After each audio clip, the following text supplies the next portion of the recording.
मग काय आपलं भाई पण आलं ना भाई मॅच जिंकून घेऊन नुसता राडा. रोहन भाईने तर भाई बॉल.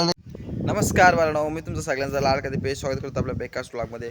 मंडळी घरी ते होता काटाला तर मी आलो होतो देवलाशी आलो ना, बघते तर इथे एक विकेट भरली होती.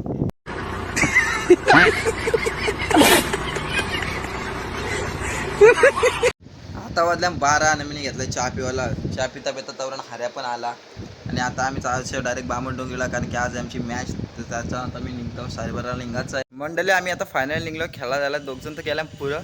आणि आता मी आपली काढते धन्नोर आणि हे बघा इथं लावलं आहे. मी सकाळीच निघायच्या तयारीने होतो मी, पण टाईम झाला आम्हाला, कारण की मॅच पण चौथी आहे. आरामात बोलवलं आहे तर आम्ही आता आरामात चालू, कारण की माहिती नाही नक्की ग्राउंड का ती कुठं आहे. तो पहिल्यांदाच चाललं होतं या खेळायला.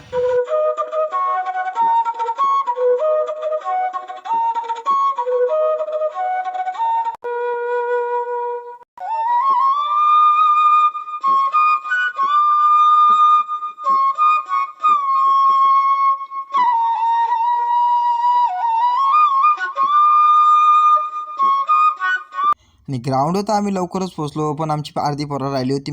मग काय भाई तेवढा आमची मॅच पण लागली आणि पोरांना आला टेन्शन. यांची तोंडाचं बघी म्हणा, यांची तोंडाला होती बघत. मग काय आपलं भाई पण आलं ना भाई मॅच जिंकून घेऊन नुसता राडा. रोहन भाईने तर भाई बॉलरांची दाईना उडवली दाईना. जलवा है हमारा. आणि मॅच झाली आणि हाणलं वडापाव. हे भाई नुसतं घसारलं. कैसे कैसे लोग रहते हैं यार यहाँ पर. चला तुमको पागल कुत्ते का गाड़ी उठा के ले जाएगा बता. बस आपला होता उपवास, तर आपण फक्त पिला स्प्राईट. आणि मग तेवढ्यानं आपल्याला घ्यायला आपली फ्लाईट पण आली. आणि मग आपली लागली दुसरी मॅच. जो पहिला ग्राउंड बसल तो पहिली ओव्हर टाकेल. बाई चाललं हे धावत धावत.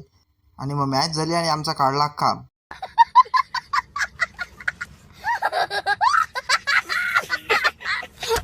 आणि मग आपण कर्नाटकातली सफर एन्जॉय करत करत आलो घरी. आता भेटू आपण पुढच्या ब्लॉगमध्ये. तोपर्यंत टाटा बाय बाय.